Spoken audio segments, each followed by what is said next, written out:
All right, this is going to be our walkthrough for the homework assignment titled Extra Integrals Test Review. Starts off with us finding the value of some different integrals using a limit and a summation.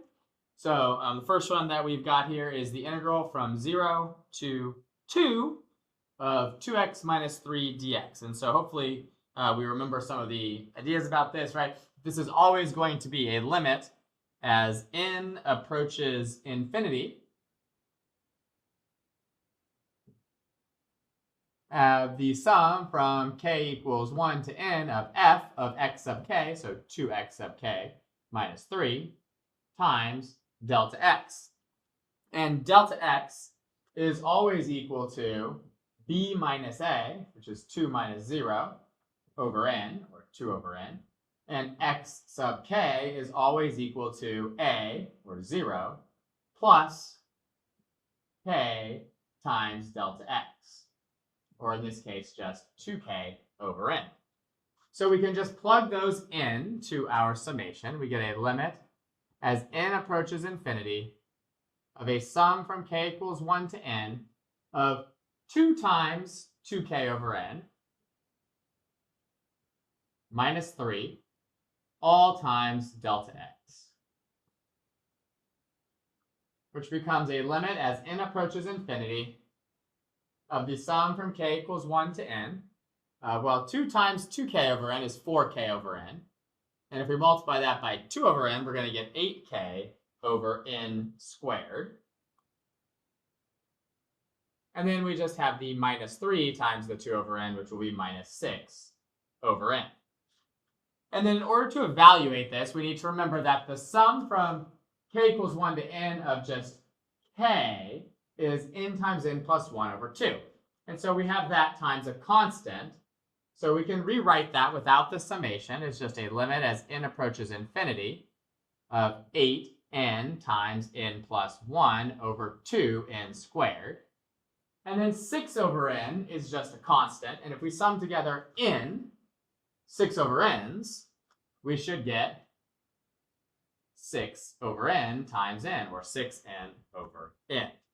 Now, both of these are just rational functions where the degree is the same, right? The first fraction, the degree is 2 in both the numerator and the denominator. And the second fraction, the degree is just 1 in the numerator and the denominator. So in order to find the limit as we go towards infinity, we can just divide the leading coefficients, 8 over 2 minus 6 over 1, or 4 minus 6, which gives us negative 2 as the value of this integral.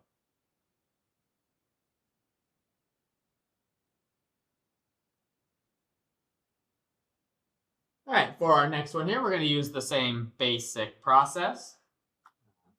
We're going to do a limit as n approaches infinity of a sum from k equals 1 to n of x sub k squared minus x sub k times delta x, where delta x is equal to 3 over n, which is b minus a over n, and x sub k is a, or 0, plus k times delta x, which is just 3k over n.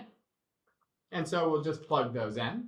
We now have a limit as n approaches infinity of the sum from k equals 1 to n. Well, x sub k squared will be 3k over n squared, or just 9k squared over n cubed. And then minus 3k over n times our delta x, which is 3 over n. So we should be able to rewrite this just a little bit further into 27k squared over n cubed. And I'm noticing here I said n squared down here, but I wrote it in cubed. So let's fix that. 3k squared over n squared. And so now when I distribute the 3 over n, we should get, like I said, 27k squared over n cubed, and then minus a 9k over n squared. And with that, we can rewrite it without the summation. This just becomes the limit as n approaches infinity of the constant, which is 27 over n cubed, times the summation for k squared, which is n times n plus 1 times 2n plus 1 over 6. So that's one of those ones that we needed to have memorized. And then minus 9 times n plus 1 over 2n squared. And to evaluate these, again, these should just come out to be the same degree in the numerator and the denominator for each of them. So yeah, the top of this one and the bottom of this one have a degree of 3, and the top and the bottom of this one have a degree of 2. So we just divide our leading coefficients. Be careful not to say that the coefficient on that is 27. It's actually 27 times 2, which is 54. And 54 over the 6 gives us 9. 9 minus 9 halves from the second one, which is just equal to 9 halves.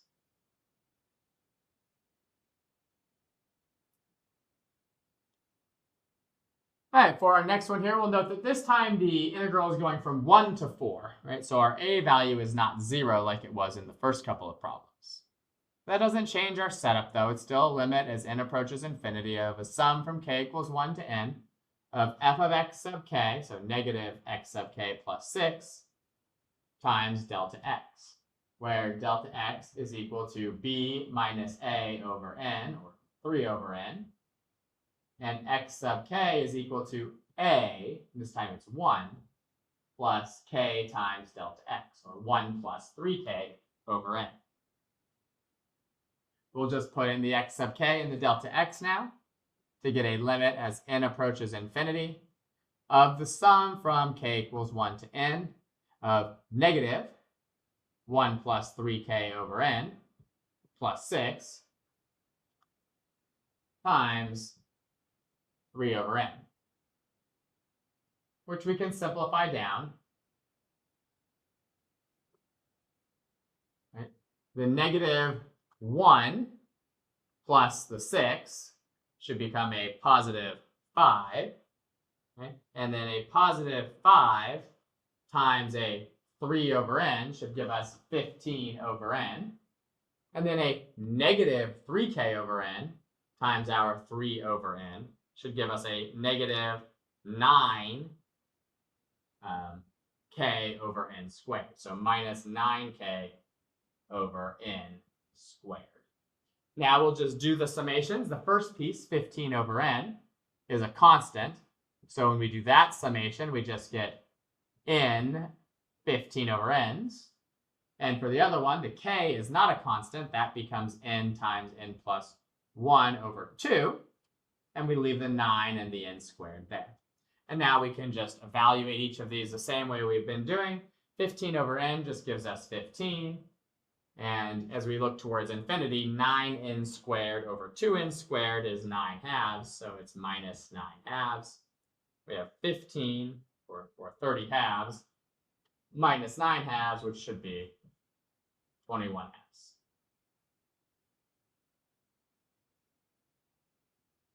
All right, this will be our last limit and summation here. So we're going to do the integral from negative 1 to 1 of x squared minus 2.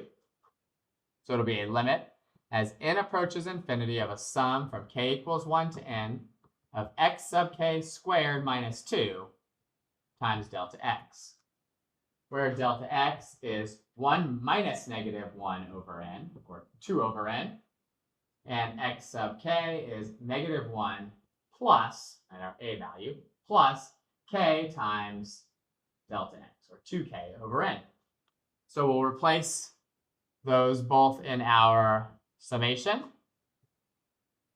Everything else stays the same. The x sub k is negative 1 plus 2k over n, and we're going to square that and then subtract 2 from it. And then we're going to multiply that by 2 over n. So again, our limit and our summation will stay.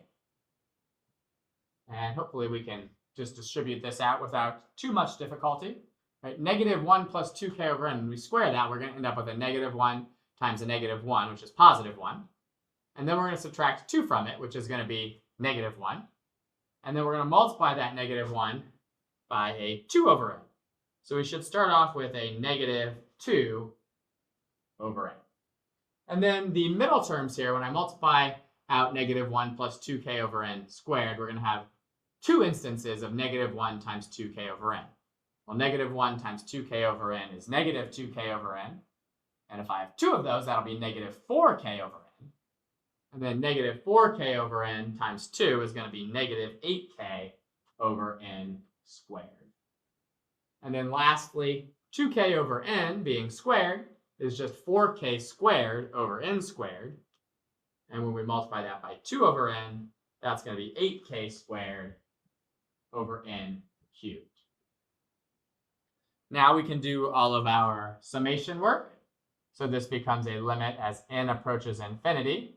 The negative 2 over n is a constant. It just gets an n attached to it. But the k turns into n times n plus 1 over 2. And the k squared turns into n times n plus 1 times 2n plus 1 over 6. And now we'll just evaluate each of these pieces separately. The negative 2n over n is negative 2. The negative 8n times n plus 1 over 2n squared, we divide the coefficients of 8 and 2. And then we have the minus out in front, which gives us a negative 4. And then for the last one here, we have 8 times 2 is 16 as our leading coefficient divided by 6. 16 divided by 6 is 8/3. So it looks like we've got negative 6 plus 8/3. Well, negative 6 is negative 18/3. And if we add 8/3 to negative 18/3, we should get negative 10/3. And that should be the end of that limit and summation.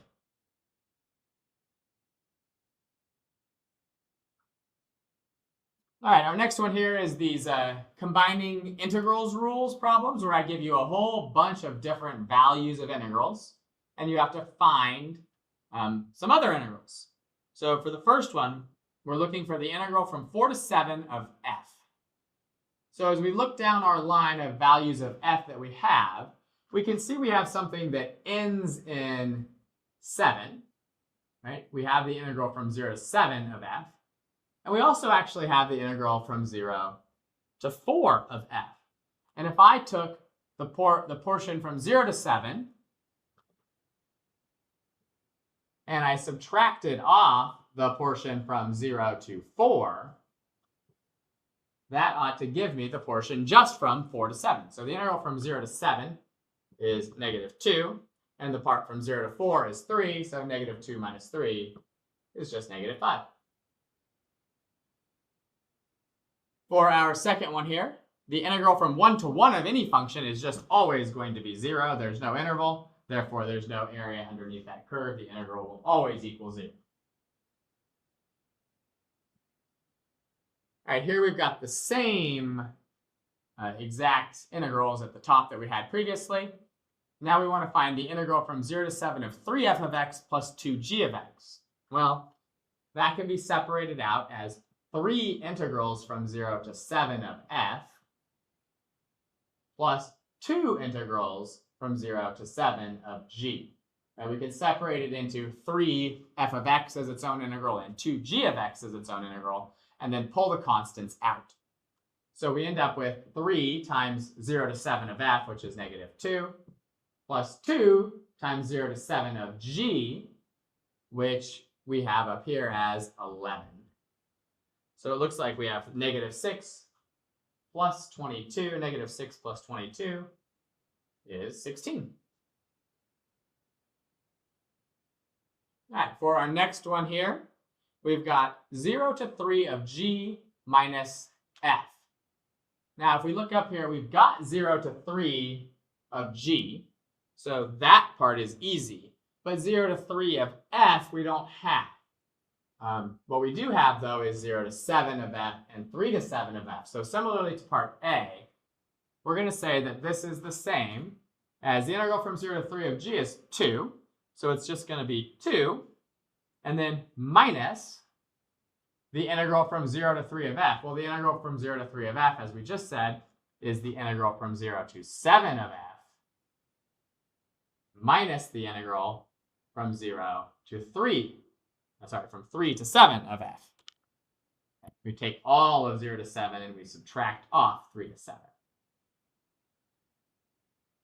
And so when we do that, we've now got 2 minus, well, the integral from 0 to 7 of f was negative 2. And then minus the integral from 3 to 7 of f, which was negative 5. So we've got 2 minus negative 2 minus negative 5. Well, negative 2 minus negative 5 is negative 2 plus 5. That's 3. So what we've got here is we've got 2 minus 3, which is just negative 1.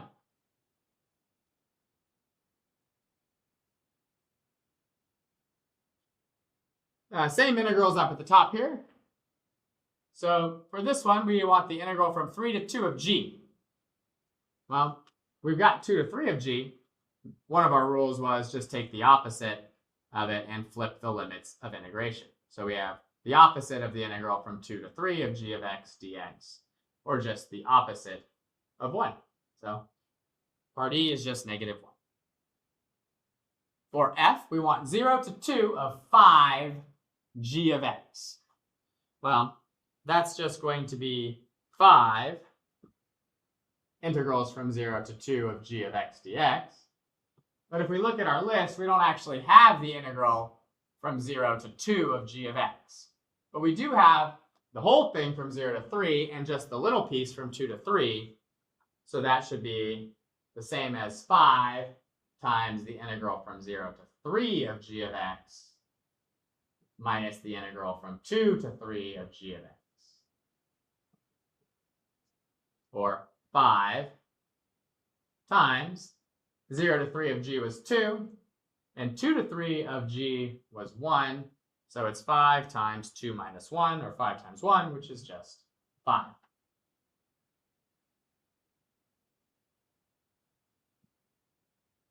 All right, this is our last one of these. We just want the integral from 7 to 3 of g of x. Well, the integral from 7 to 3 of g of x ought to be the opposite of the integral from 3 to 7 of g of x, which we don't have. But we do have 0 to 7 of g, and we do have 0 to 3 of g.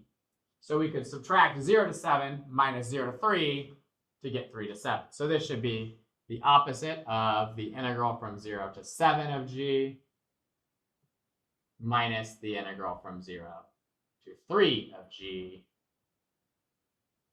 which is the opposite of 0 to 7 of g of x is 11. And then 0 to 3 of g of x is 2, so it's the opposite of 11 minus 2, or negative 9.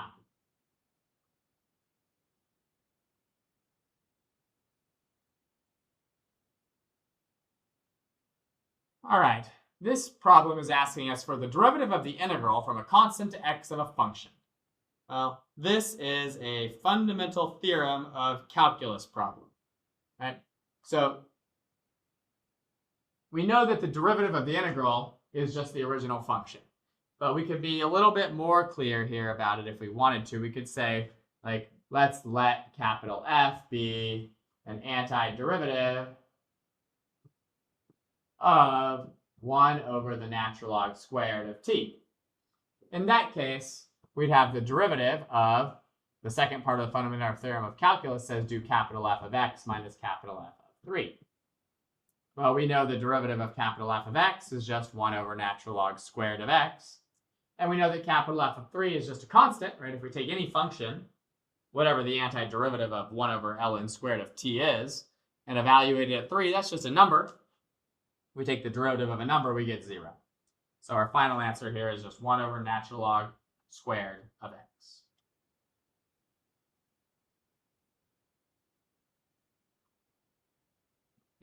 All right, here we've got the derivative of the integral from negative 2 to x squared of secant of t cubed. So we're going to let capital F be an antiderivative of secant of t cubed. And really all we've got then is the derivative of capital F of x squared minus capital F of negative 2. Now, just like the last one, capital F of -2 is just a constant. So when I take its derivative, I get 0. But the derivative of capital F of x squared requires us to use the chain rule, right? So we should get 2x, the derivative of x squared, times the derivative of capital F, which is secant of t cubed, but it should be secant of t cubed evaluated at x squared, right? So that should be 2x secant of x to the 6th.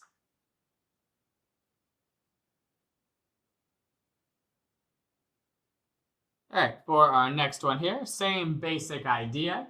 We're going to let capital F be an antiderivative of t cubed cosine t squared.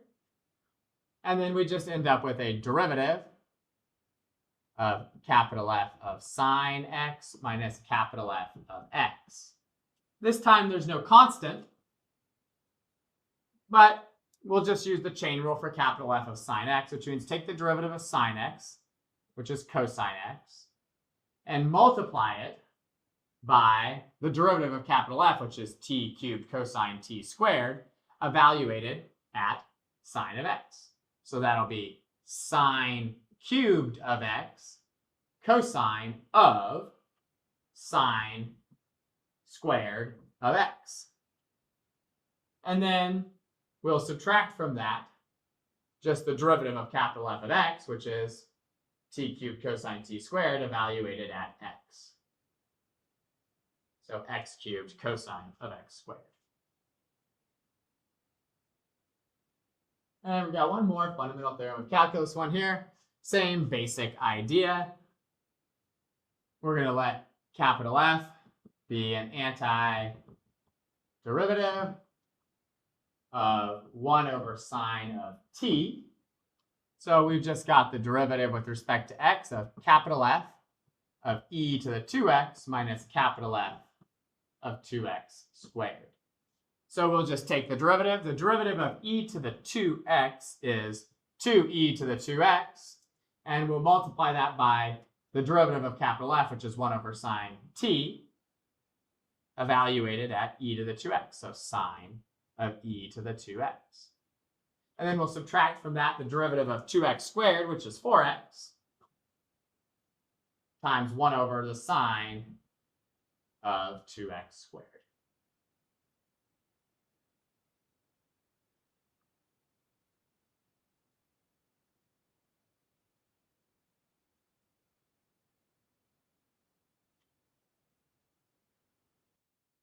Our next set of problems here are going to be finding the average value. So basically, we're just going to be using the mean value theorem for integrals here.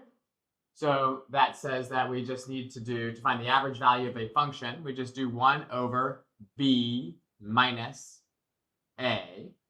Right? And our a and our b are the -3 and the 0 for the interval that we're looking at. So 1 over 0 minus -3 times the integral from -3 to 0 of the function. And so 0 minus -3 is just 3. So what we end up with is a 1/3 out in front. And then we just have to find the integral of x squared minus 3 from -3 to 0. So integral of x squared using the power rule will be x cubed over 3.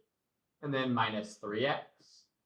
And then, of course, we'll evaluate it from -3 to 0.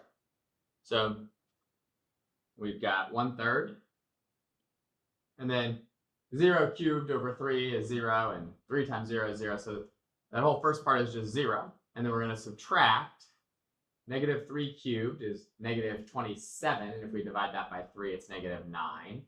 And then -3 times -3 is +9. So it looks like we end up here with 1/3 of 0 minus 0, which is just 0. So the average value of that function on the interval from -3 to 0 is 0.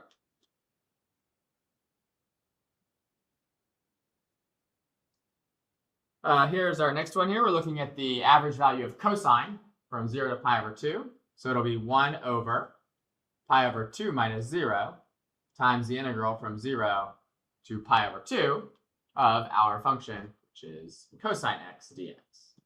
Now pi over 2 minus 0 is just pi over 2, and 1 over pi over 2 will be 2 over pi.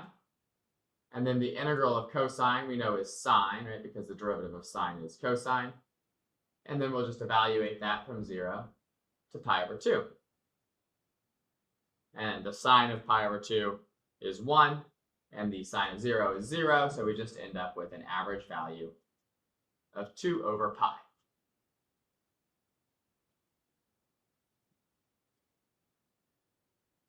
All right, we've got the average value of e to the 2x on the interval from 1 to 4. So we'll start off just like the other ones, 1 over b minus a, and then times the integral from 1 to 4 of e to the 2x dx. Well, that's 1/3. And then this integral, well, this integral is hopefully one that we've gotten to the point where we can do the integral of something fairly simple like e to the 2x in our heads. But if not, we'll do u equals 2x, and du is 2 dx, which means that when we put our integral here, we're going to put a 2 on the inside of it. And then we're also going to have to put a 1/2 on the outside to clear that off. And we'll integrate from 1 to 4. And then we end up with a 1/6 out in the front. And then now it's an integral of e to the u du. Now, you might see in the answer key, it's possible that I didn't write out the substitution. So I didn't change my limits of integration if I didn't write out the substitution. But since I've done the substitution, if u is 2x, then when x is 1, u must be 2. So our lower limit becomes 2. And if x is 4, then u must be 2 times 4, which is 8. So this becomes an integral from 2 to 8.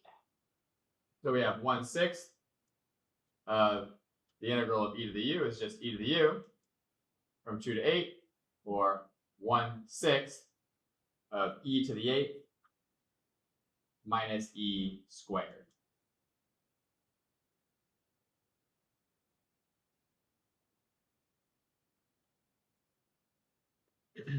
All right, for this one, we have x times the cube root of x minus 1 on the interval from 0 to 9. So what we'll do is we'll just start off with 1 over 9 minus 0. And then it's the integral from 0 to 9. Right? And since it entered the interval from 0 to 9 of our integral of x times the cube root of x minus 1 dx. Now for this, we're going to want to do the substitution in this so that u is equal to x minus 1, the thing inside that cube root, which means that du is just dx, and it also means that x is equal to u plus 1. So we can now go in and say this is 1/9 of the integral of x, which is u plus 1, times the cube root of u, or u to the 1/3 du. And then our limits of integration are going to have to change here, right? Because we've got a u substitution that we've done. So when x is equal to 0, then u must be equal to -1. And if x is equal to 9, then u is equal to 8. And so we've now got 1/9 of the integral from -1 to 8 of u plus 1 times u to the 1/3, which is going to be 1/9 of the integral from -1 to 8 of u to the 4/3 plus u to the 1/3 du. And if we go back there and integrate that, we're going to get 1/9 of 3/7 u to the 7/3 plus 3/4 u to the 4/3 evaluated from -1 to 8, which is going to be 1/9 of 3/7 of 8 to the 7/3. Well, the cube root of 8 is 2, and so then we have to do 2 to the 8. I'm sorry, 2 to the 7th, which is 1/28. So we have 3/7 of 1/28 plus 3/4 of 8 to the 4/3 is just the same as 2 to the 4th, so that'd be 16. And then we're going to subtract from that 3/7 of -1 plus 3/4 of, actually, sorry, those are, a positive 1. Right? And if we go through and do all the arithmetic on this, which I'm not going to belabor the arithmetic here, this all just comes out to be 207 over 28. And I think these questions also, I didn't write it in these slides, but I think these questions were also asking us to find the value at which the function actually obtains its average value. For this one, I wouldn't make you do that because that's just a complete pain there to try and figure out when the function equals 207/28. So we wouldn't have to do that. We should probably quickly go back and look at the first few that we did. So for this one, when does e to the 2x equal this? We'll quickly do this. E to the 2x is equal to 1/6 of e to the 8th minus e squared. Well, we'd have to take the natural log of both sides. Right? If we took the natural log of both sides, we'd just end up with 2x. And then we divide by 2. So that'd be when x is equal to 1/2 of the natural log of 1/6 of e to the 8th minus e squared. And for the one before that, that function is also continuous, so our function is guaranteed to hit that value. For this one, we're just saying, when does cosine x equal 2 over pi? Well, that'd be when x is the inverse cosine of 2 over pi. And we know that inverse cosine always comes out between 0 and pi. And of course, that'll be the value that we get on our interval here from 0 to pi over 2. And here we just want to know, when does x squared minus 3 equals 0? So when x squared minus 3 equals 0, it would be x is positive or negative root 3. And since we're on the interval from -3 to 0, it should be negative root 3.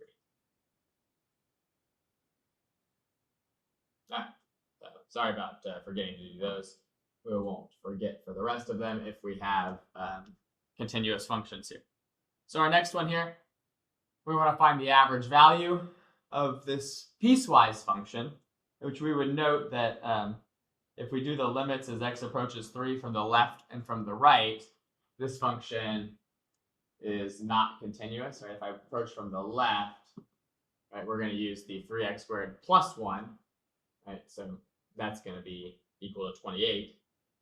And if I do it from the right, we're going to use the 3x squared minus 1, and that's going to be 26. So the function is not continuous, which means we don't need to figure out when our function actually hits its average value, but we can still find the average value. We're going to do 1 over 6 minus 0 times the integral from 0 to 6 of f of x dx. And then we'll split this up into the two separate pieces. So now it's 1/6 of the integral from 0 to 3 of 3x squared plus 1 plus the integral from 3 to 6 of 3x squared minus 1. And so we have to write it out in the original form, right? 1 over b minus a times the integral from a to b of the function. And then when it's piecewise, we split them. So I keep that 1/6 out in front. We don't do 1/3 of the first one and 1/3 of the second one. Both of these integrals should be pretty straightforward. And we got 1/6 of x cubed plus x from 0 to 3 plus x cubed minus x from 3 to 6. And so we'll just quickly do our arithmetic here. This is 1/6 of x cubed plus x at 3 is 30. 27 plus 3 minus the 0. If we plug in 0, we get 0. And then plus, if we plug in 6 to that, 6 cubed is 216 minus 6 is 210. And then minus 3 cubed is 27 minus 3 is 24. So we've got 1/6 of 30 plus 210 minus 24. That's 240 minus 24, which is 216. And 1/6 of 216 is 36. And we don't need to bother to find where our function equals this. We're not guaranteed that it does. It might, but we're not guaranteed that it does. And so we don't need to figure that out.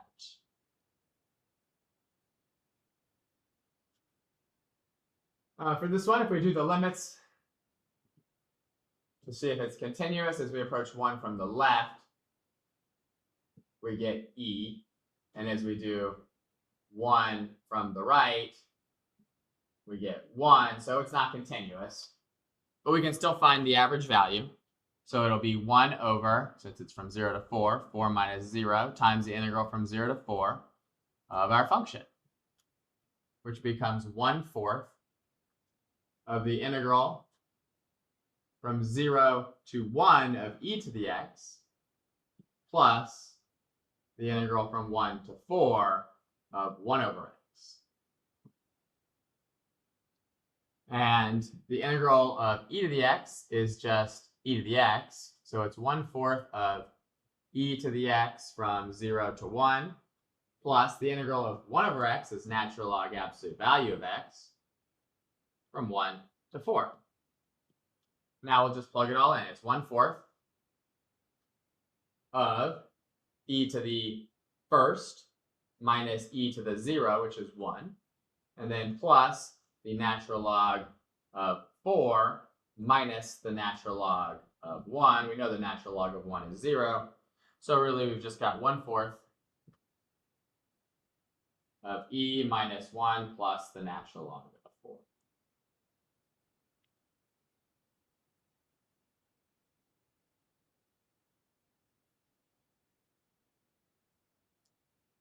All right, this is our, I think it's our last, and I think it's our second to last average value problem. So for this one, again, we'll do these limits. The limit as x approaches 2 from the left of f of x, we'll plug it into x squared plus 1. That's 2 squared is 4 plus 1, which is 5. And then we'll do the limit as x approaches 2 from the right of f of x, which is 2 cubed, which is 8, minus 3, which is 5. So this one is continuous. So this one is guaranteed to hit its average value somewhere on the interval. So we'll have to find that this time. And we'll do 1 over b minus a times the integral from -1 to 5 of our function. 5 minus -1 is 6, so it's 1/6 the integral from -1 to, we're going to separate this, -1 to 2 of x squared plus 1 dx plus the integral from 2 to 5 of x cubed minus 3 dx. Right? And so now we'll just integrate both pieces of that. We've got 1/6 of x cubed over 3 plus x from -1 to 2 plus x to the 4th over 4 minus 3x from 2 to 5. And we'll plug in our values here. We've got 1/6 now of 2 cubed is 8, so it's 8/3 plus 2. And then minus, when we plug in -1, we get -1/3 minus 1. And then we'll add to that our other piece here, which is going to be 5 to the 4th. 5 to the 4th is 625, so that's 625 fourths minus 15. And then minus the quantity when we plug in 2, which is going to be 4 minus 6.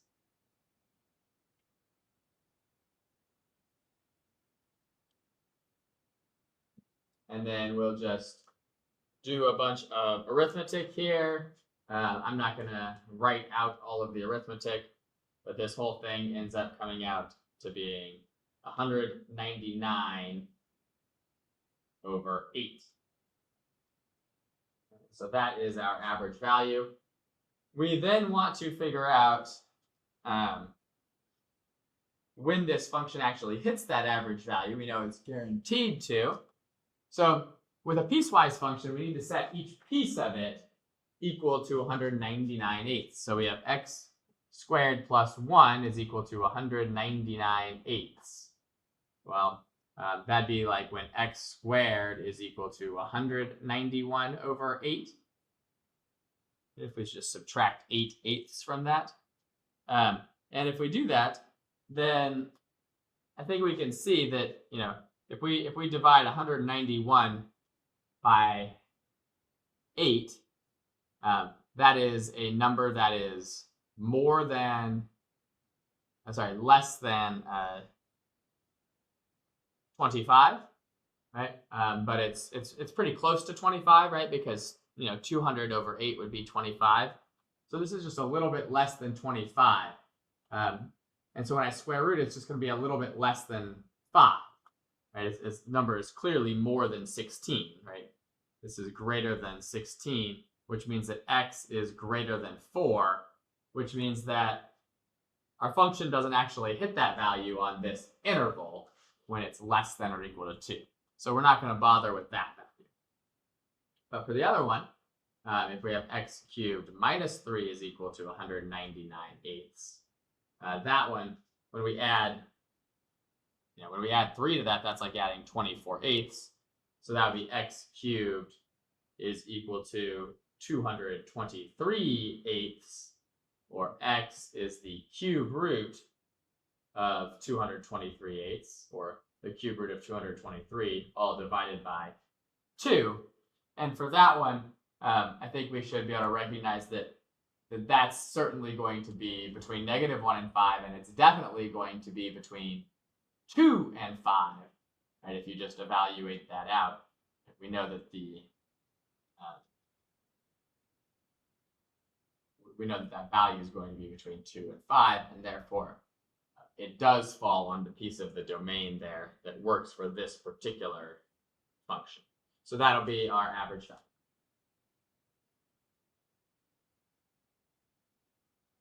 All right, and here is our last one of these piecewise functions. So we'll do, on the interval 0 to pi over 3, 1 over pi over 3 minus 0 times the integral from 0 to pi over 3 of f of x, which in this case is going to be, 1 over pi over 3 is just going to be 3 over pi. So it's 3 over pi times the integral from 0 to pi over 4 of sine x, plus the integral from pi over 4 to pi over 3 of cosine x. And so we end up with 3 over pi, and then the integral of sine is going to be negative cosine. So this is negative cosine from 0 to pi over 4. And then the integral of cosine is sine, and that's going to be from pi over 4 to pi over 3. So we've got 3 over pi, and then we've got the negative cosine of pi over 4, which is negative root 2 over 2. And then minus the negative cosine of 0. Well, cosine of 0 is 1, so it's minus negative 1 or plus 1. And then we'll add to that the sine of pi over 3. The sine of pi over 3 is root 3 over 2. And then minus the root 2 over 2 for the sine of pi over 4. So we end up here with 3 over pi times 1 plus root 3 over 2. And then we have negative root 2 over 2 minus another root 2 over 2. That'd be just minus 1 root 2. And that should be our final answer here. Now this function, sine and cosine both equal the same value at pi over 4. So this function is continuous at pi over 4. And we could find the limits there and show that. But figuring out when sine and cosine equal this without a calculator is just not really something we're going to be able to do. So I'm not going to ask you for this one to actually find that average value. So good enough here for that one. That's a good enough answer. All right, for our next few here, we're just going to find these integrals using geometry. And so for this first one, we've got the function 5x plus 1, and we're integrating from 1 to 3. So I think the best thing to do here would be just make a quick sketch so we can kind of see what's going on. Right, so 5x plus 1 just has a y-intercept of 1, and then a slope of 5, right? It's just going to look like this. And so really what we've got here, if we're going from 1 to 3, whatever these values are, we've got a trapezoid. Right? It's a trapezoid that has a width of 2, or a height of 2, and then the bases just come from whatever the function equals at 1 and at 3. So that's going to be, base 1 is going to be 5 times 1 plus 1, and then base 2 is going to be 5 times 3 plus 1. We divide that by 2 because it's the average of the bases. And then we multiply it by the height of the trapezoid, which we just decided was 2. So really it's just the 2's cancel, and it's just 6 plus 16, which is 22, right? And it was all above the x-axis, so no issues there.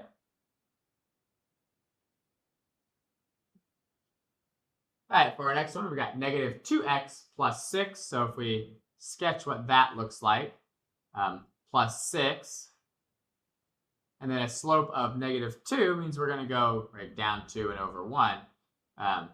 We'll do that a few times here, and we'll see, right, point here, and a point here, and a point here. We'll see that this is just, if we're looking at the integral from 0 to 3, this is just this triangle that we've formed here.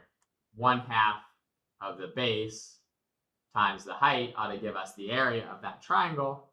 1/2 of 3 times 6 is just 9, right? We can see that the base is 3, right? And the height is 6.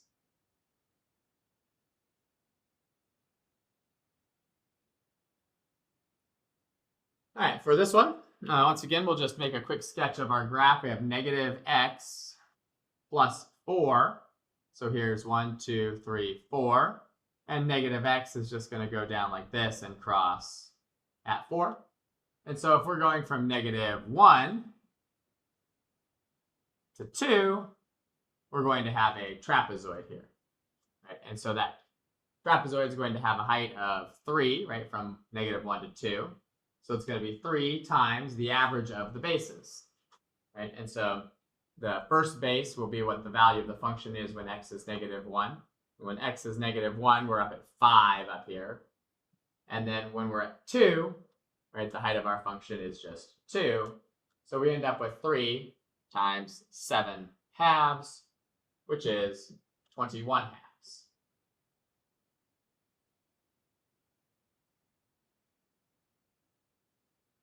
All right, for our next one here, we're just looking at a semicircle, right? So we need to remember that root 4 minus x squared is just a semicircle with a radius of 2. And so if we want the integral from 0 to 2 of that, that's just the area underneath it. From 0 to 2, that's 1/4 of the area of a circle. So it's 1/4 of pi times the radius of 2 squared, which just gives us an integral value of pi.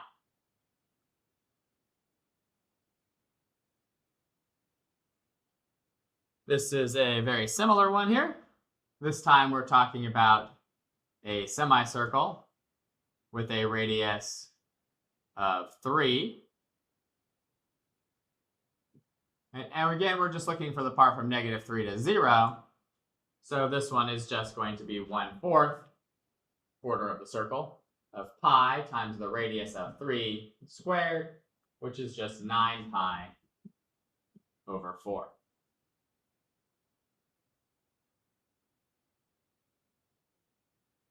And again, this one's just another semicircle, this time with a radius of 1. So that's 1 and negative 1 with the height up here of 1 at the top. And this time we're asked to do the integral from negative 1 to 1, which means we're looking for the entire semicircle.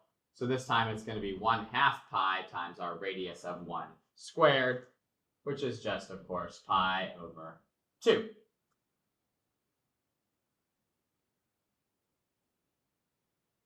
So those were the easy ones. Now we've got a couple that are slightly more difficult.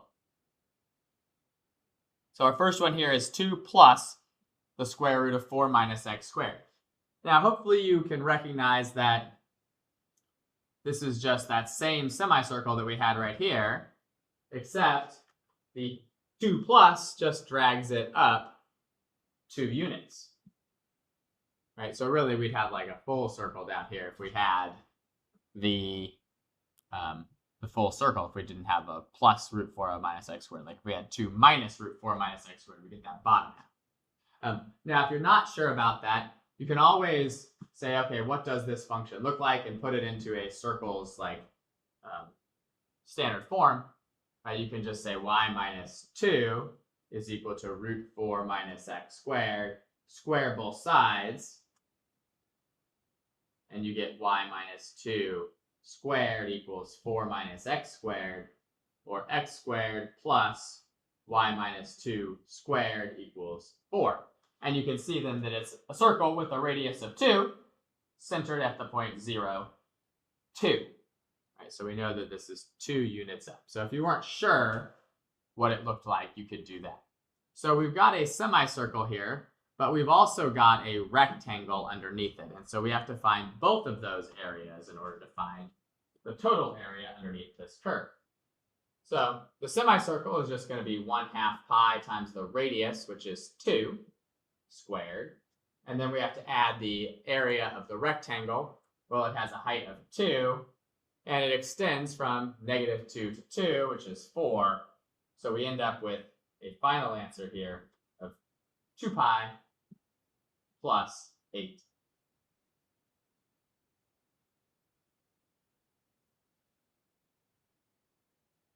All right, so we'll do a couple more for this geometry type stuff.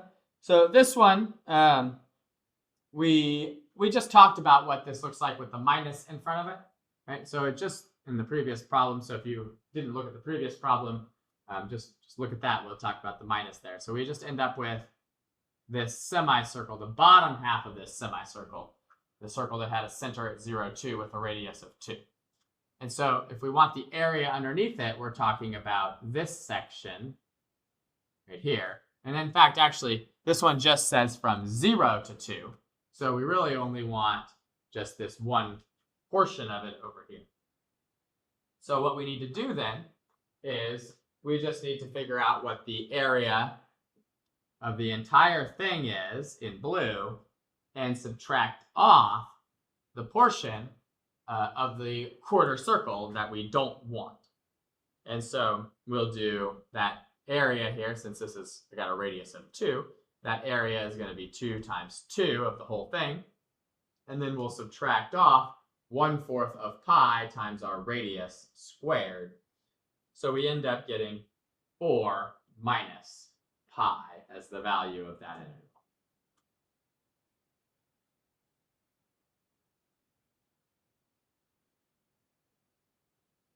All right, for our last one here, if we're not sure what this looks like, we can always rewrite it, as we did before, as y equals the square root of 16 minus x plus 4 squared. If you square both sides, you get y squared equals 16 minus x plus 4 squared. Or you get x plus 4 squared plus y squared equals 16.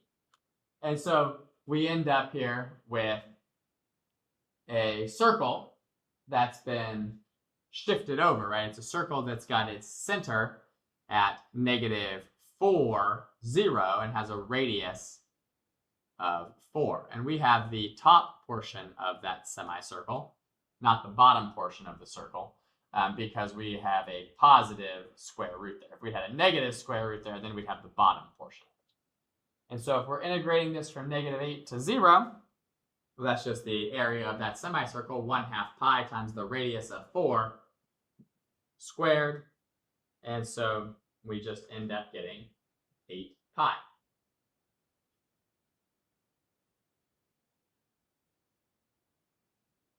All right, that's it for our integrals using geometry for this assignment. So now we're just going to move into just some regular integration here.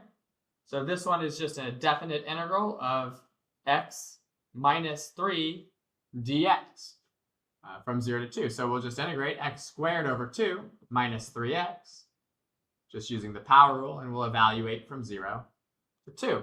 So 2 squared is 4, and 4 over 2 is 2. So we have 2 minus 6, and then the whole second part of it is just 0. So the value of this integral is just 2 minus 6, or negative 4.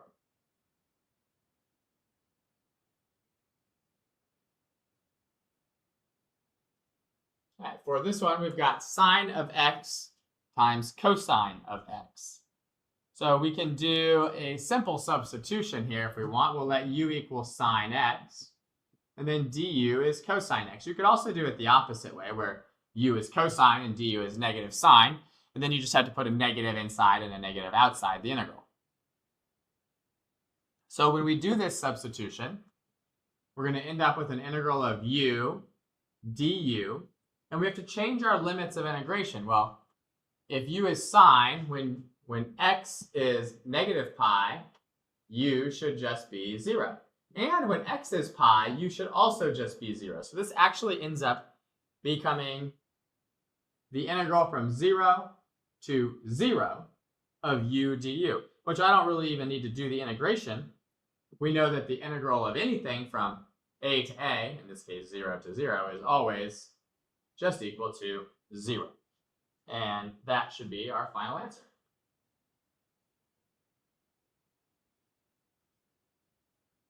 All right, for our next one here, e to the 2x integrated from 0 to 3. Hopefully we know that whenever we have just that linear piece in there, we've talked about this in class, that if it's e to the 2x, right, we're going to have to do the substitution for the 2x, which means we'd have to put a 2 on the inside and a 1/2 on the outside. And when we do that, the 2 dx becomes our u, or becomes our du. So we just end up with an integral of e to the u du with that 1/2 out in front. So really, it just becomes 1/2 e to the 2x and integrated from 0 to 3. Right? So you don't necessarily have to write out the substitutions. I don't need you to write out the simple substitutions. So this just ends up being 1/2 of e to the 6th power minus e to the 0 power, which is just 1. So 1/2 of e to the 6th minus 1, or if you want to distribute it out, that's fine too. 1/2 e to the 6th minus 1/2.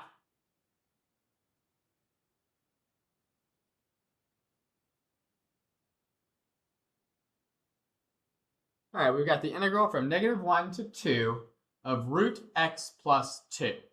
So for this one, we'll do that same idea with the substitution. We'll just let u equal x plus 2, and du is just dx.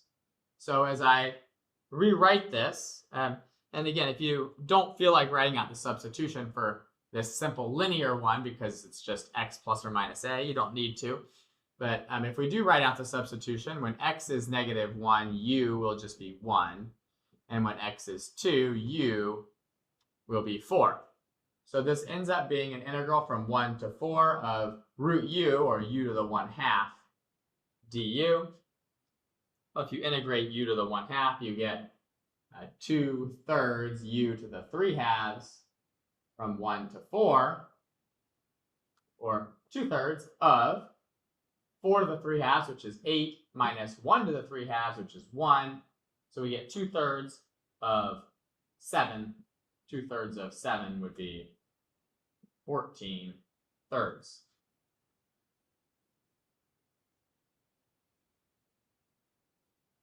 All right, we've got the integral from 1 to 6 of 1 over x plus 3. As we talked about in class, if it's just x plus or minus a for your substitution, you don't really need to do the substitution.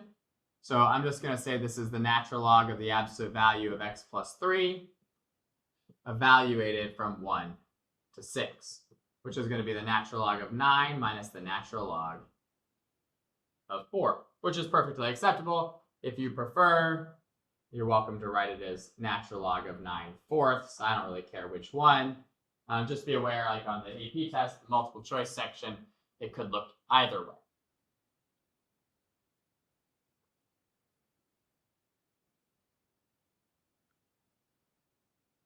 All right, for this one, we're looking at the integral of e to the 2x minus e to the 3x. Now, each of those can be done separately using separate u substitutions, linear u substitutions. And remember, when we do the linear u substitutions, we don't necessarily need to write them out every time. We can just throw the reciprocal of the slope of the linear piece out in front. So this becomes 1/2 e to the 2x when we integrate it, and 1/3 e to the 3x when we integrate the second piece, right? Because especially with the e to the u, the integral is really easy. It's just e to the u. For other ones, you have to still do, like, you see a change in the function other than just that fraction being thrown in front. And now we'll just evaluate this from -2 to 3, which is going to, I think, end up looking kind of messy, but that's fine. We've got 1/2 of e to the 6th minus 1/3 of e to the 9th. And then we're going to subtract from that 1/2 of e to the -4th minus 1/3 of e to the -6th. There's no real reason to do anything else with that. That's just some annoying number that we would never really have to deal with. So just leave that answer as is.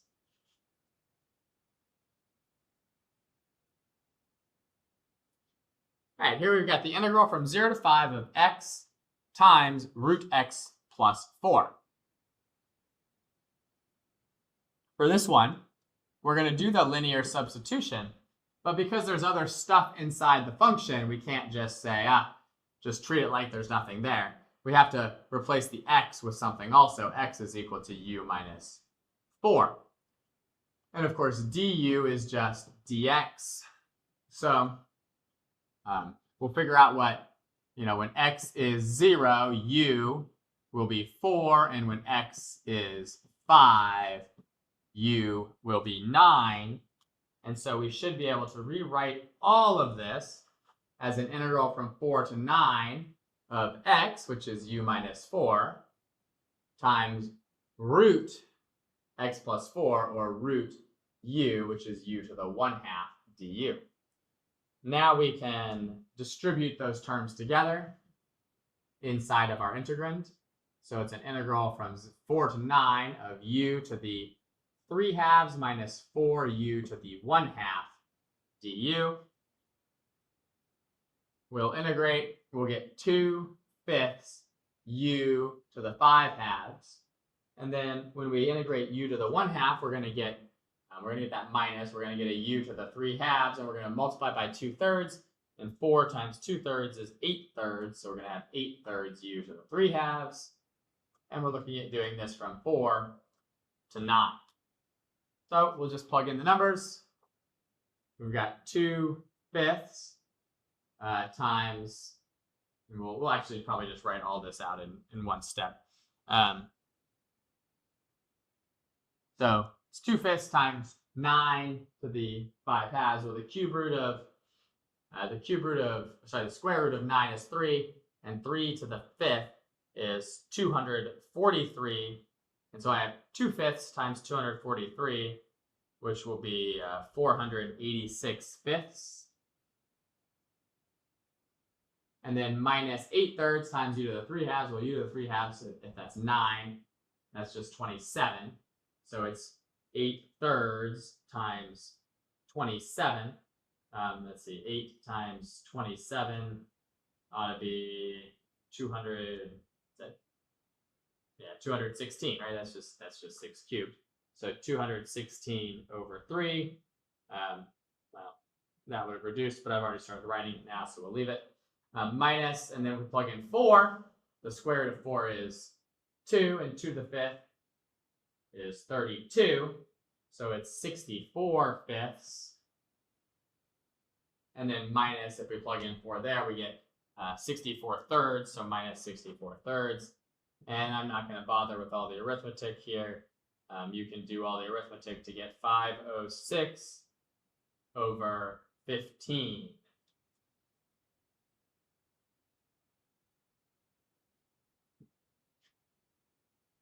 All right, our next one here should be a fairly straightforward one. This is just 2 over x plus 1. There's nothing else going on inside of this besides the constant and the just substitution on the x plus 1. So this can just become 2 natural log absolute value of x plus 1. And we'll evaluate it from 1 to 3, which gives us 2 natural log of 4 minus 2 natural log of 2. Well, we can definitely rewrite that.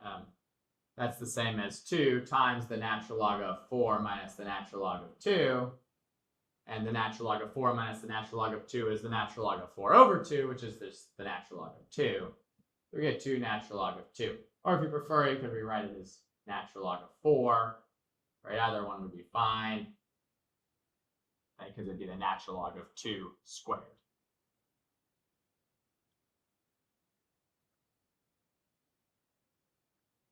For this one, same idea. It's x plus or minus a.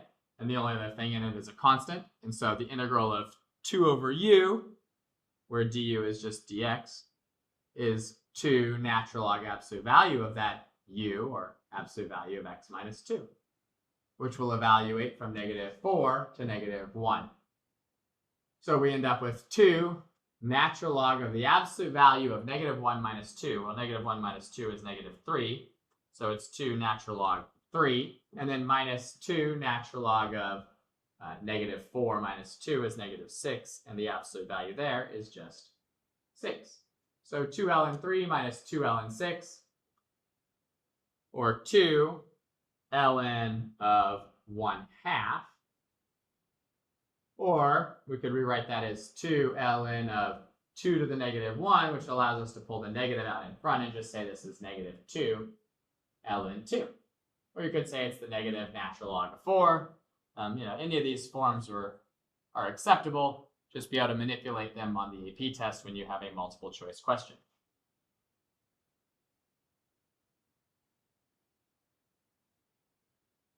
All right, we've got the integral from 1 to 8 of x to the 2/3 power.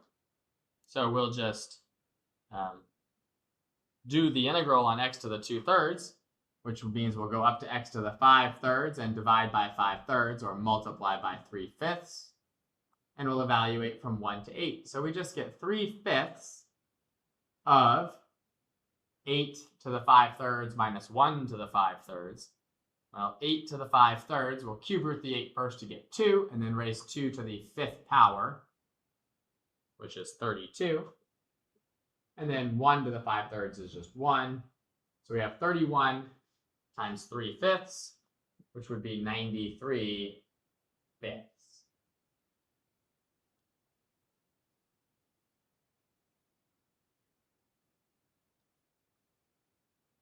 All right, for this one, the integral from 0 to 1 of x root 3x squared plus 1. We're going to do a substitution here. I like to do the substitution for the thing inside the square root, which gives me du is 6x dx.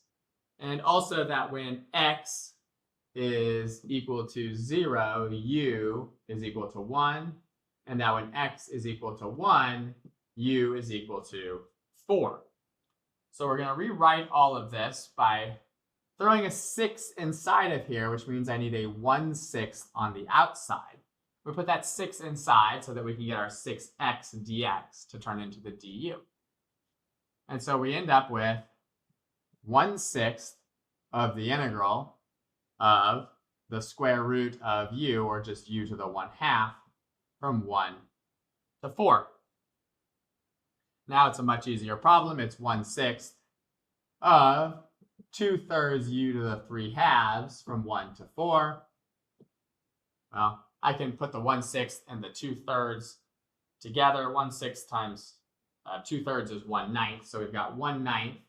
And then we'll just evaluate the u to the 3/2 at 4, which is 8, and at 1, which is 1, so we have 1/9 of 8 minus 1, or just 7 over 9.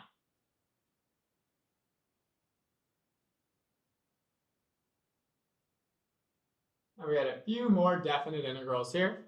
For this one, we have the integral from -3 to 0 of 2x minus 1 to the power of 2. You got two choices. One is you can just distribute that out. And the other choice would be to do a u substitution on it for the 2x minus 1. Doesn't really matter. My guess is I probably did a u substitution in the answer key. So just to show a different way to do it, let's write it out this time just by distributing. This is the same as the integral from -3 to 0 of 2x minus 1 squared. That would be 4x squared minus 4x plus 1.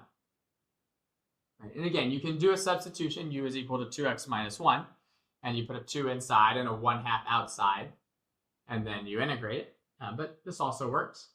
So we've now got 4/3 x cubed minus 2x squared when we go up to a power of 2 and divide by 2 plus x. And we'll just evaluate it from -3 to 0. So when I plug in 0 to all of them, they're just 0. So we have 0 minus whatever we get here. -3 cubed is -27. And if I divide that by 3, that's -9. So we've got -36. And then we've got the minus 2x squared. So -3 squared is 9. And then times 2 is 18. So minus 18. And then minus 3. And so really all we've got here is 36 plus 18 plus 3. 36 plus 21, which is just 57. And again, if you do it with the u substitution, you'll get the exact same answer. Either way, it's fine. All right, here we've got the integral from 0 to pi over 12 of secant squared 3x dx. So this is one of those cases where we're going to do the substitution for the 3x, the linear piece, and we'll write it out this time. Du is 3 dx. And if x is 0, u is 0. And if x is pi over 12, u will be 3 pi over 12 or pi over 4. And so in order to do this, we have to put a 1/3 out in the front and a 3 inside to cancel that out. And the 3 on the inside matches up with the dx. So this just becomes 1/3 of the integral of secant squared u du. We were originally from 0 to pi over 12, but now we'll be from 0 to pi over 4. So this is just 1/3 of the integral of secant squared, which is tangent u from 0 to pi over 4, which ought to be 1/3 of the tangent of pi over 4 is 1, and the tangent of 0 is 0, so we just get 1/3.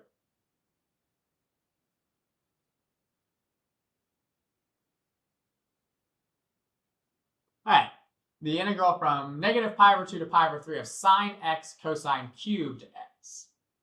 So this is one of those instances where we can see that the derivative of the cosine is pretty much equal to the sine, right? It's the derivative of cosine is negative sine. So I could do a substitution where u is equal to cosine x and du is equal to negative sine x dx. And I would just have to put a negative inside and a negative outside this integral. And when x was negative pi over 2, then cosine would just be the cosine, or the value of u would just be the cosine of negative pi over 2, which is just 0.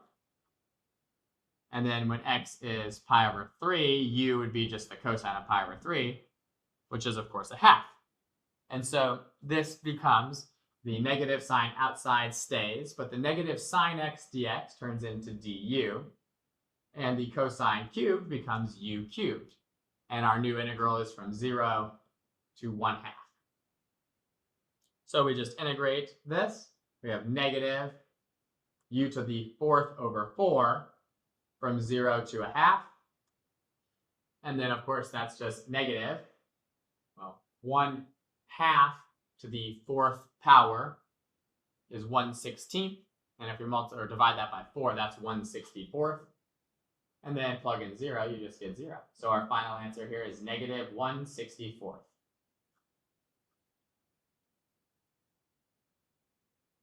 All right, and this is our last definite integral problem. It's a piecewise function.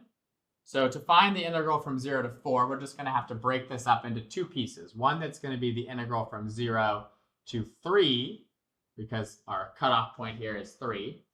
And that'll be of 3x squared minus 3. And then we'll add to that the integral from 3 to 4 of the other function that's defined when x is more than 3. And so we'll note that it doesn't really matter if these functions equal each other at that point. Right? We can still just come up with this value for this integral here. And so the integral of 3x squared minus 3 is just going to be x cubed minus 3x. So we're evaluating that from 0 to 3. And then we're adding to that. This one is a simple u substitution. Right? U is x minus 2 and du is dx. So it's the natural log of the absolute value of x minus 2 from 3 to 4. And so we end up here with, when we plug in 3, we get 27 minus 9. Right? So 27 minus 9. And then we'll add to that the natural log of 2 minus the natural log of 1. We know the natural log of 1 is 0, so really it's just 27 minus 9, which is 18, plus the natural log of 2. And that's our last definite integral here. And we'll move into our indefinite integrals, I believe, for the rest of this assignment. So our first indefinite integral is just a nice, easy power rule one, right? The integral of x cubed minus x squared. So that's going to go up by a power to x to the 4th, and we'll divide by 4. And then the x squared will go up to the power of 3, and we'll divide by 3. And of course, don't forget your constant.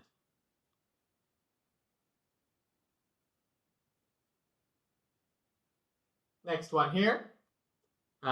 These can each be done as their own separate little integrals, right? The integral of 1 over x is just the natural log of the absolute value of x. And then the integral of negative 1 over x squared, well, that piece is negative x to the negative 2. That helps to rewrite it in an exponent form. Right? Then we just go up to a power of negative 1, right? And then divide by negative 1, which will cancel out the negative. So we really just have x to the negative 1 there. So plus, I'll say plus 1 over x plus our constant. If you wrote plus x to the negative 1, that's perfectly fine as well.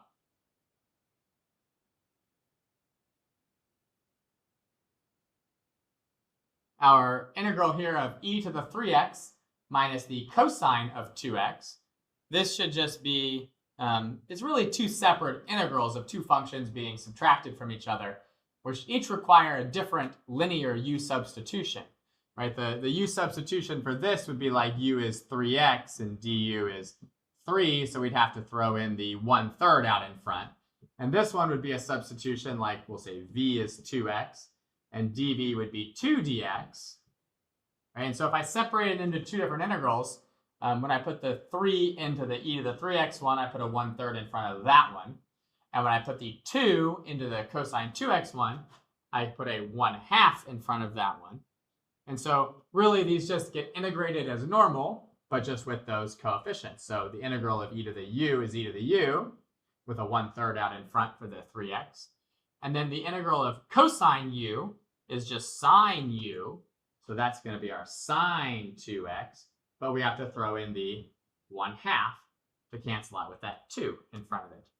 And of course, don't forget a plus c.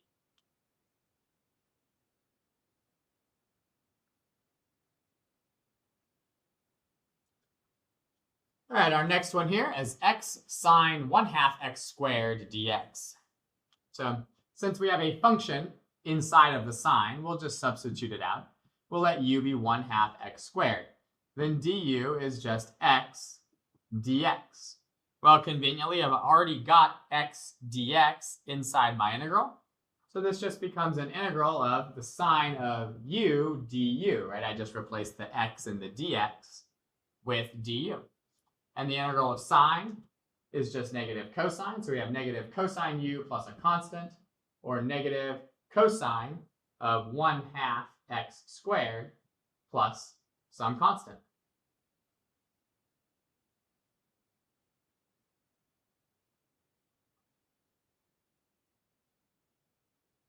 And our next one here, we have 2x cubed times the cube root of x squared minus 1. And again, this is a function within a function. So normally we'll want to substitute out that inside function, that x squared minus 1, which gives us du is 2x dx. And we'll note that when we do that, we do have a 2x inside of there. We have a 2x dx. But what we end up with is the x squared that's being multiplied by that 2x is kind of left over. And then we have the cube root of u, and then we have our du, right? The 2x and the dx become our du. And then the cube root of u is just there because we had the cube root of x squared minus 1. But we're still left with that x squared. And so we have to note that over here, x squared ought to be equal to u plus 1. So we should be able to now rewrite this as an integral of u plus 1 times u to the 1/3 du, which is, of course, just distributed together to become u to the 4/3 plus u to the 1/3 du. And when we integrate, we get 3/7 u to the 7/3 plus 3/4 u to the 4/3 plus our constant when we use the power rule on that. And then we'll just replace all the u's with x squared minus 1. So it's 3/7 of x squared minus 1 to the 7/3 plus 3/4 of x squared minus 1 to the 4/3 plus our constant.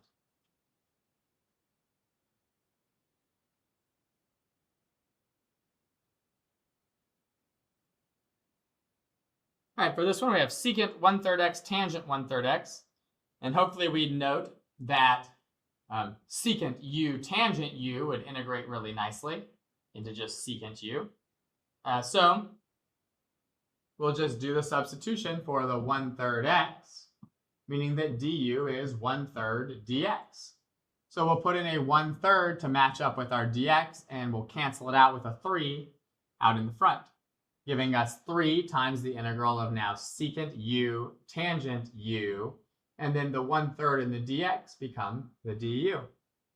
So we have 3 times secant u plus some constant. And of course, we can just then replace the u with 1/3 x. So this is 3 secant of 1/3 x plus some constant, right? Where that constant is equal to 3 of the original c sub 1 that I had inside of there. And of course, you could also just bring the 3 inside of here, and then you don't have to worry about the 2 different constants. But a plus c at the end is always just going to be fine. All right, our next one here, we have 2 over 3x minus 1 plus 4 over 5x plus 1. Both of those separate pieces require a substitution. So I think maybe the best thing to do here is just to rewrite it as 2 separate integrals. 2 over 3x minus 1 dx plus 4 over 5x plus 1 dx. And we'll just do 2 separate substitutions. For this first one, we need to let u equal 3x minus 1, which means du is 3 dx, which means we need to put in a 3 and a 1/3. And for this other one, we're going to we'll call it v equal 5x plus 1, and dv will equal 5 dx, which means I need to put in a 5 and a 1/5 for this one. And when I rewrite this, we'll just end up with 1/3 of the integral of 2 over u du plus 1/5 of the integral of 4 over v dv. And when I integrate both of those, I'll get different constants for each of them, of course. So we're going to end up with a 2/3 out in front of the natural log of the absolute value of u plus some constant, and then a 4/5 a natural log of the absolute value of v plus some other constant. And right, I have a constant from the first integral and a constant from the second integral, and if I take two constants and add them together, what do you get? Well, you just get a constant. So we could just put 1 plus c at the end there. We'll rewrite this as not 1/3, 2/3, the natural log of the absolute value of our u, which was 3x minus 1, plus 4/5 of the natural log of the absolute value of our v, which was 5x plus 1, and then plus that constant.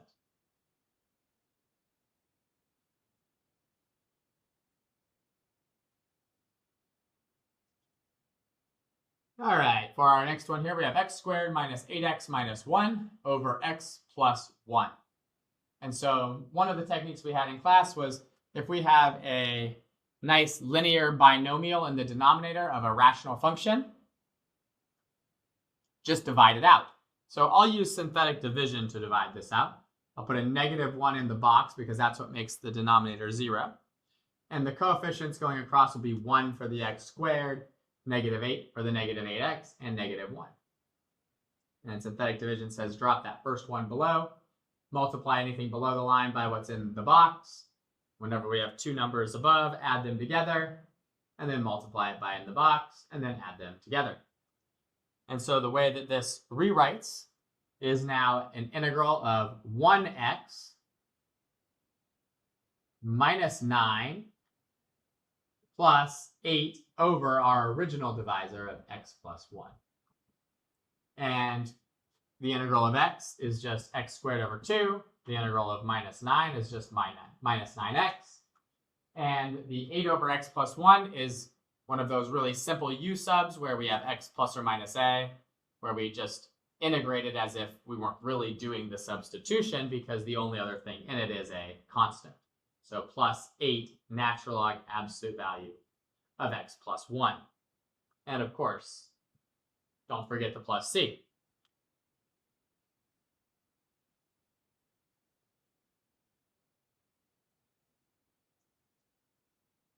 We'll use the same technique for this one as we did with the previous problem. So we'll do synthetic division. We'll put a 2 up in the box because that's what makes x minus 2 equal 0. And then a 1x cubed, a 1x squared, a 1x, and a 1 going across for the synthetic division. And when we do that synthetic division, we drop the 1 down first and always multiply the stuff below the line by what's in the box.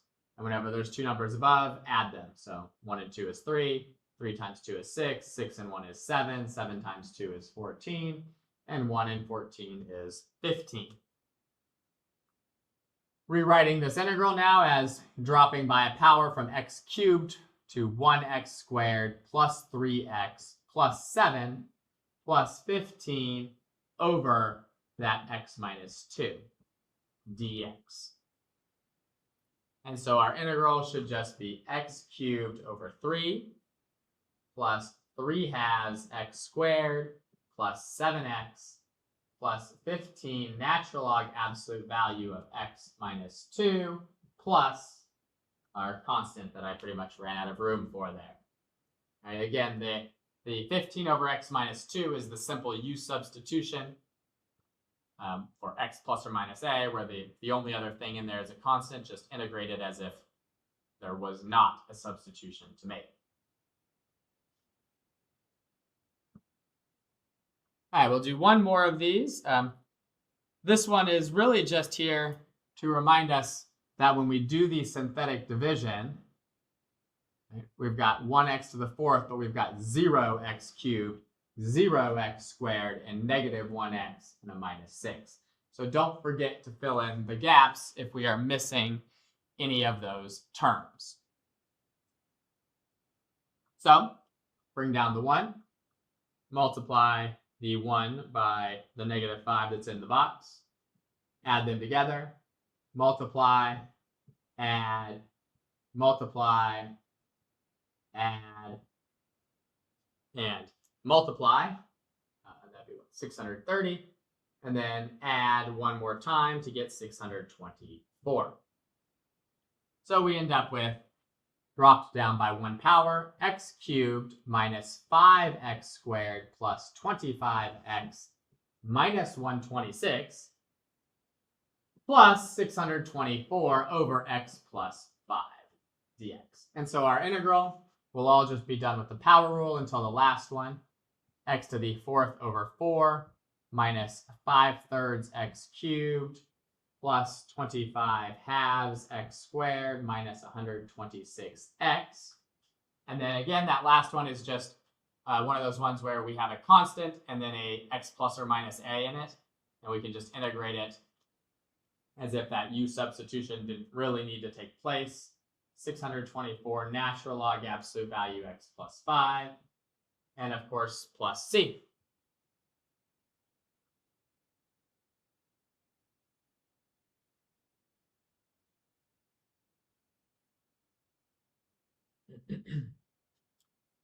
All right, we've got 2 over 9 plus x squared dx. Now, we proved a rule for this one in class. Right, the rule that we proved was that the integral of 1 over a squared plus x squared dx is equal to 1 over a inverse tangent x over a plus a constant. And that was the rule that we proved. So that's essentially what we've got here, except we've got a 2 in the numerator, where we have 2 over 3 squared plus x squared dx. Right, and so this just looks exactly the same. We can just keep the 2 out in the front, and our a value here is just 3. So we have 2/3 the inverse tangent of x over 3 plus a constant. So it's really useful to know those rules. Otherwise, you have to factor a 9 out of the denominator and do the u substitution with it. But if you just remember the rule, then it makes life a little bit easier. And we might be tempted to do the same thing with this one, but we don't have just a constant in the numerator. We have 2x. And that complicates things a bit. Well, actually, it actually makes things maybe a little bit easier. We just do a u substitution for the denominator, because we notice that the derivative of the denominator is our numerator. So we just end up with an integral of du over u, or natural log absolute value of u plus a constant. And of course, then we just rewrite it as the natural log of the absolute value of, we'll write it the way we had it, 9 plus x squared plus our constant. If you leave it like that, that's fine. If you rewrite it this way, that's also fine, because that absolute value is kind of redundant, since 9 plus x squared is always going to be a positive value here. But if you don't rewrite it, if you leave it in the absolute value, that's fine. Just make sure that you have the absolute value up here. Right? If you don't have the absolute value up there, then I'm going to mark you partially wrong on a question because you had the wrong integral.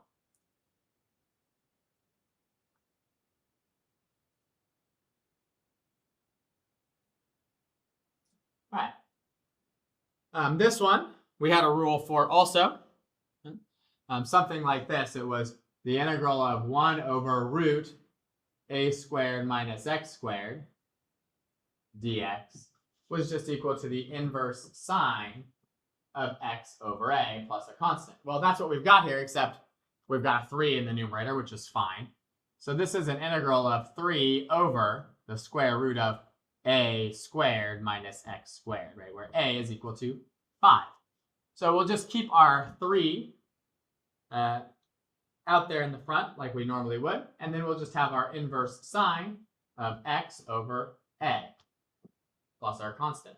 So again, if you know the rule, that one is exceptionally easy. If you don't know the rule, then you're going to have to factor a 25 out inside that radical and then pull it outside the radical and do the u substitution like we did in class.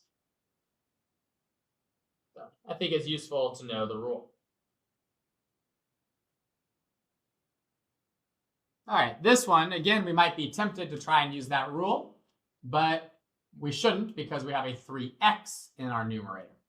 So what we'll do is we'll substitute out that 25 minus x squared, and then du will be negative 2x dx. You can also do a substitution with the root 25 minus x squared if you prefer to do it that way. It doesn't really matter. They'll both work. So when we do this, we'll notice that we don't have the negative 2x. We have a 3x up there.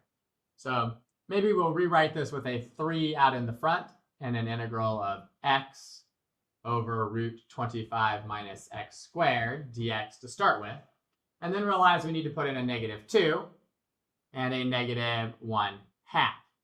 So we'll end up with a negative 3/2 out in front. And then we'll have our du over root u. Or in other words, we'll have negative 3/2 of the integral of u to the negative 1/2 du. And we can just integrate u to the negative 1/2. Right? So we've got negative 3/2. The integral of u to the negative 1/2, we go up to u to the 1/2. And we divide by 1/2, which is the same as multiplying by 2. And so now we can see that we're going to cancel out those 2's, and we just end up with negative 3 root u, or root 25 minus x squared, plus some constant.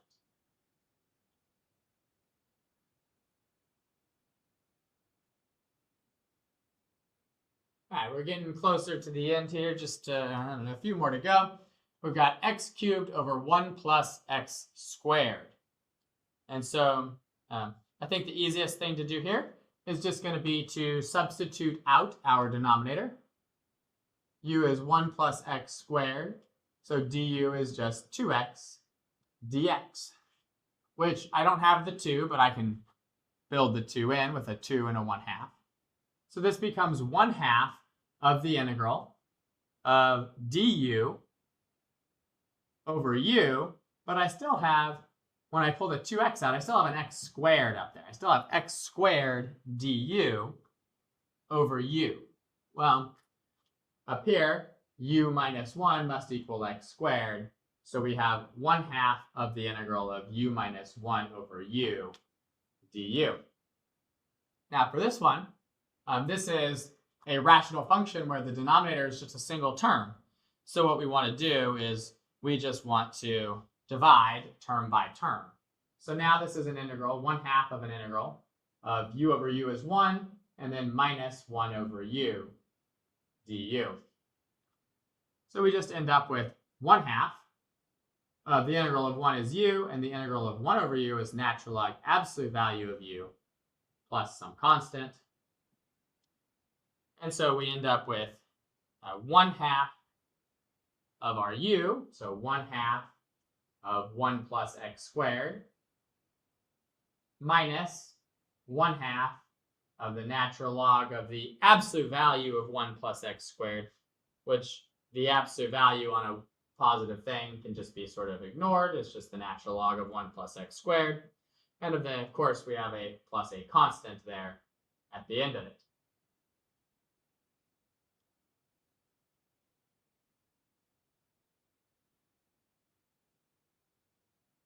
All right, 5 over 4 plus x squared.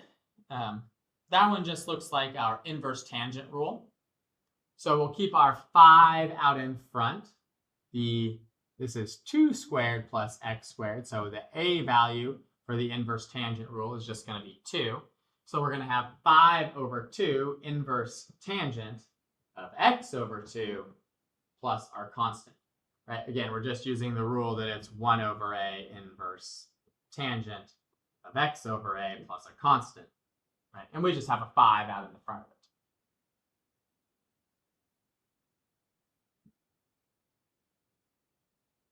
This one again is looks just like our inverse sine rule. So we'll keep our 6 out in the front, and then we'll just do inverse sine of, in this case, it's going to be x over 10, right? Because this is the square root of 10 squared minus x squared. So a is just 10. And so the rule was inverse sine of x over a plus a constant, right? It's inverse sine x over a plus the constant. So we just have 6 inverse sine of x over 10 plus the constant.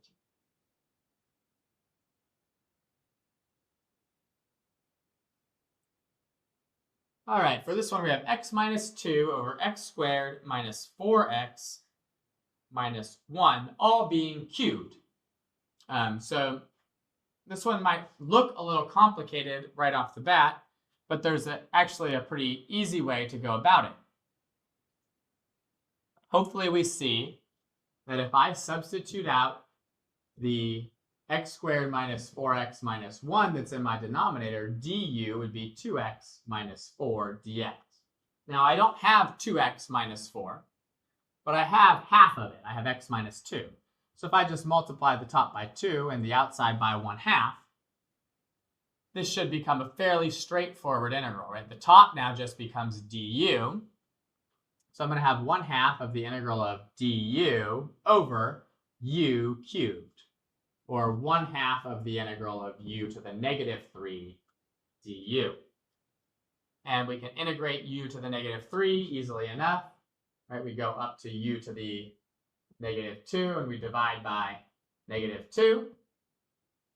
So really what we've got is negative 1/4. And then we have our u still in the denominator being squared plus some constant. Our u was x squared minus 4x minus 1. So we've got negative 1 over 4 times x squared minus 4x minus 1 squared plus our constant.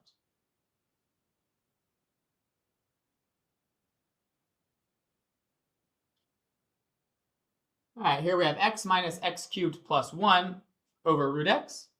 So this is one of those instances where we just want to rewrite this by dividing term by term, that singular term in the denominator, by everything in the numerator. So x over root x is just root x, or x to the 1/2. X cubed over x to the 1/2 should be x to the 5/2. So we'll have minus x to the 5/2. And then plus 1 over root x will be plus x to the negative 1/2 dx. And as we integrate, that will become 2/3 x to the 3/2 using the power rule. And then minus 2/7 x to the 7/2 using the power rule again. And then the last one, we go up to x to the 1/2 and divide by half, so we multiply by 2. So plus 2x to the 1/2, or 2 root x. And of course, don't forget the plus c at the end.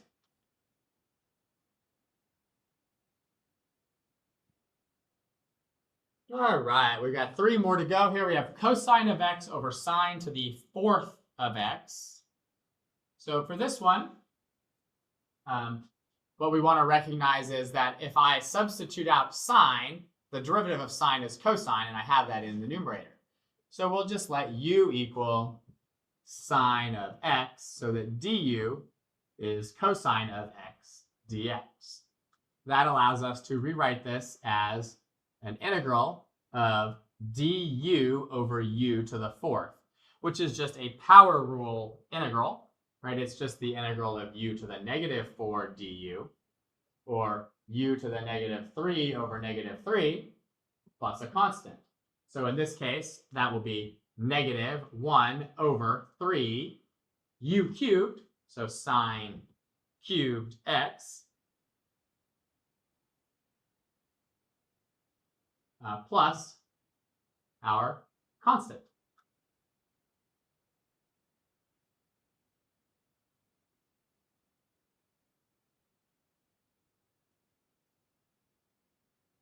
All right, 2 more to go here. Here we have sine 2x over cosine cubed of x. Right? So I think the easiest thing actually to do here with this one is to just rewrite the trig. We should know the double angle identity for sine 2x.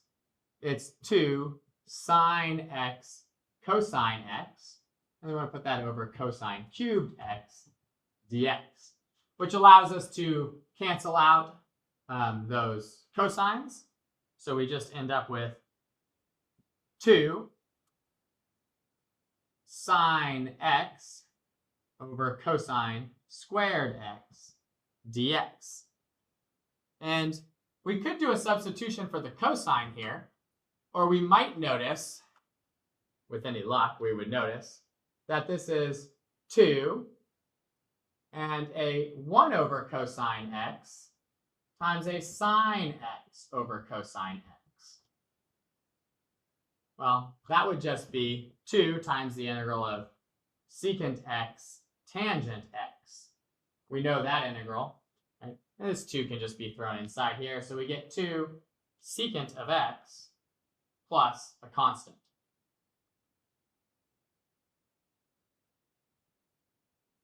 All right, we're on to our last one here.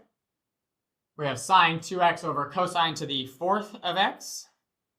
So we're going to do the same thing we did with the previous problem, which is rewrite this as an integral of 2 sine x cosine x over cosine to the 4th x, which can then become 2 times the integral of sine of x over cosine cubed of x dx. Now this one doesn't have a nice, a real nice way necessarily to rewrite it to do the secant tangent thing. So for this one, we will do the substitution. We'll let u equal cosine x.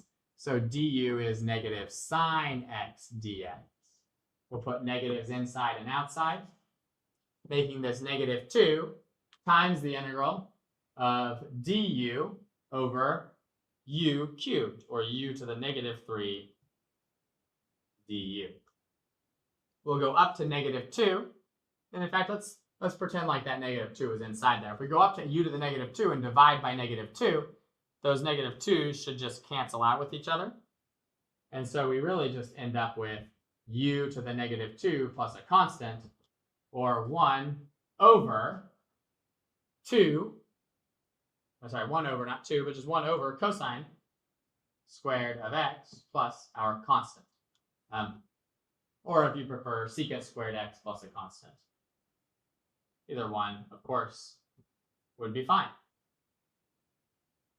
And that is the final answer to that last problem on this homework walkthrough. That's our last assignment here for our integrals unit. If you can do everything on all these review assignments, you should be in good shape to do well on the test. So that is it.